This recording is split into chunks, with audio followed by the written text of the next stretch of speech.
এটাই হলো আমার আল্লাহর দয়া, সুবহানাল্লাহি বিহামদিহি। এরপরে মুসা নবী আলাইহিস সালাতু ওয়াস সালাম ফেরাউনের দরবারে বড় হয়। বড় হতে হতে প্রায় নওজোয়ান যুবক হয়ে উঠেছে, বিরাট বলিষ্ঠ ক্ষমতাবান মুসা। এখন বনি ইসরাইল আর ফেরাউন বাহিনীর মধ্যে কিন্তু দ্বন্দ্ব অব্যাহত।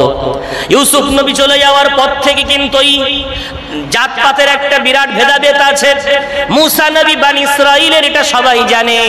এখন কি হলো, হঠাৎ রাস্তায় যাচ্ছেন মুসা নবী, দেখতে পেলেন একজন বনি ইসরাইলের গোলামের সাথে ফেরাউন বংশের একটা গোলামের লড়াই হচ্ছে। এখন বনি ইসরাইলের গোলামটা মুসাকে বলছো, মুসা আমাকে একটু সহযোগিতা করো, সাহায্য করো, আমি পাচ্ছি না ওর সাথে। মুসা নবী নিজের বংশের গোলামটাকে সাহায্য করার জন্য গেলেন, আর সাহায্য করতে গিয়ে বনি ইসরাইলের ওই গোলামকে সহযোগিতা করার জন্য গিয়ে ফেরাউন বংশের ওই গোলামকে এমন করে একটা ঘুষি চালালেন, কোরআন বলছে ফাওয়াকাযাহু মুসা ফাকাদা আলাই, এক ঘুষিতে কাম তামাম হয়ে গেছে। সুবহানাল্লাহ বলবেন না? মুসা নবী দুর্বল ছিলেন না শক্তিশালী ছিলেন? ঘুম লাগছে আপনাদের? মুসা নবী দুর্বল না শক্তিশালী? বলছেন হুজুর আমরা তো বুড়ো হয়ে গেছি, তো আমাদের দুর্বল। মুমিন কখনো দুর্বল হয় না। মুমিন সর্বদাই আল্লাহর সাথে যার সম্পর্ক, সে বা দুর্বল কিসে? মুসা নবী দুর্বল না শক্তিশালী? শক্তিশালী। এক ঘুষিতে কামতামা, অনিচ্ছাকৃত হত্যা করে ফেলেছে। এখন কোরআনে আল্লাহ বলেছেন, এখান থেকে কিছু বৈজ্ঞানিক যারা, ওরা যা কোরআন নিয়ে গবেষণা করে, পৃথিবীর অন্য কোনো জাতি এত গবেষণা করে না।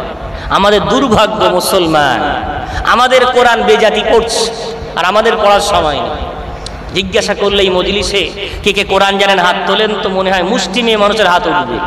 এটা হলে জাতির জন্য সবচেয়ে বড় কি বলে দুঃখের এবং বড় কলঙ্কের। আমরা মুসলমান হয়ে কোরআন পড়লাম না, বেজাতি পড়ছি।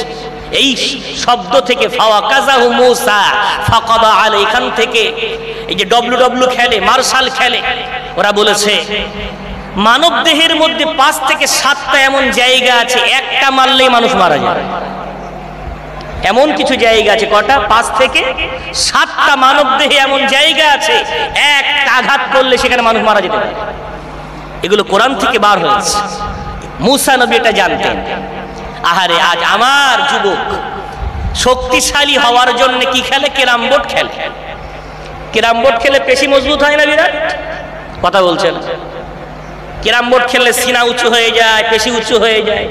দুর্ভাগা জাতি ক্যারাম বোর্ড খেলার গুটখা খায়, দাঁতগুলো সব কালো, একদম ঠোঁটগুলো ফেটে চৌচির হয়ে আছে, মাজাগুলো কুজো হয়ে যাচ্ছে।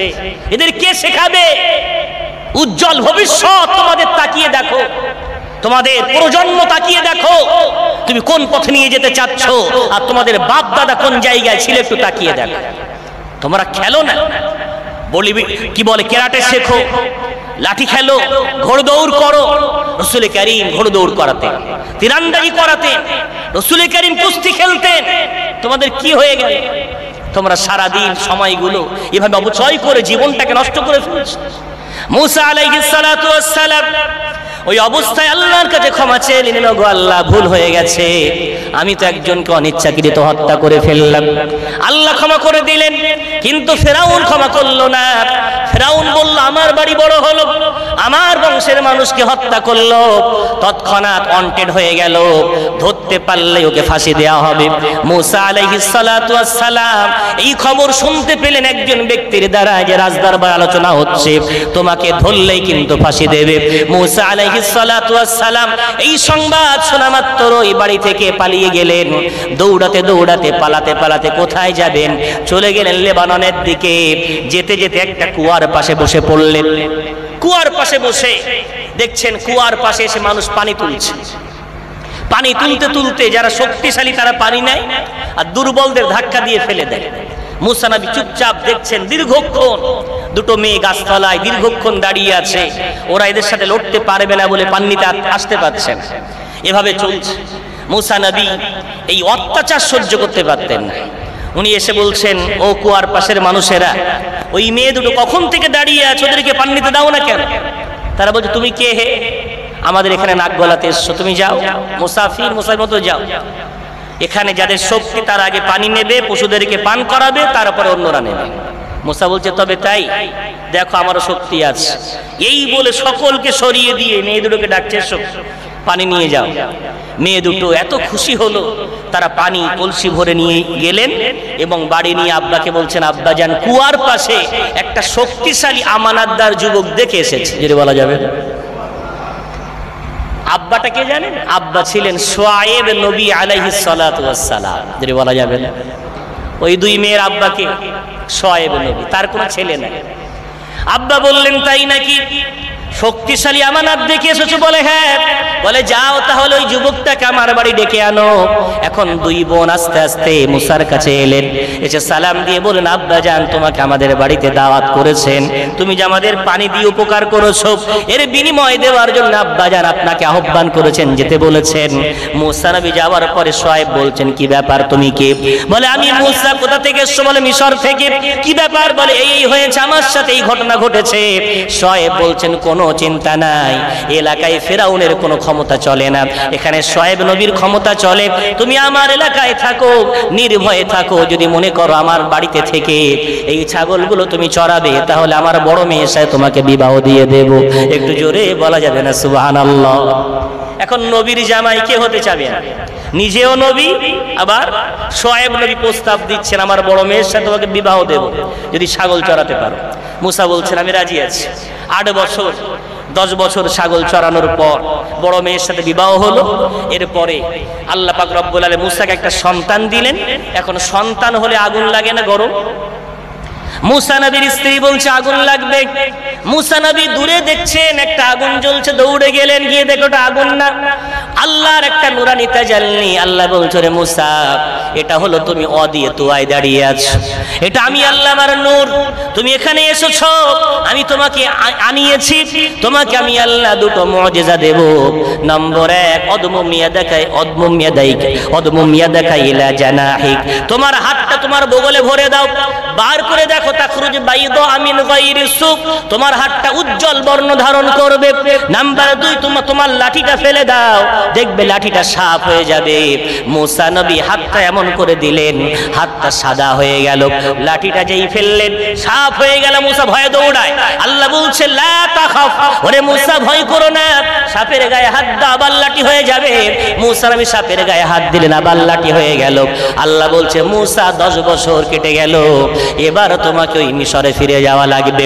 ফেরাউন অত্যাচার করছে বনি ইসরাইলের উপরে, আমি আল্লাহ তোমাকে বনি ইসরাইলের নাজাতের জন্য দুনিয়ায় পাঠিয়েছি। সব নবীকে আল্লাহ এক একটা বংশের জন্য আল্লাহ পাঠিয়েছেন। সামুদ জাতির জন্য আল্লাহ, ওয়াইলা সামুদ আখাহুম সালিহা, সালেহ নবীকে আল্লাহ সামুদ জাতির জন্য পাঠিয়েছিলেন। ওয়াইলা মাদিয়ান আখাহুম শুআইবা, মাদিয়ান জাতির জন্য আল্লাহ শুআইব নবীকে পাঠিয়েছিলেন। আর মুসাকে আল্লাহ পাঠিয়েছেন বনি ইসরাইলের জন্য।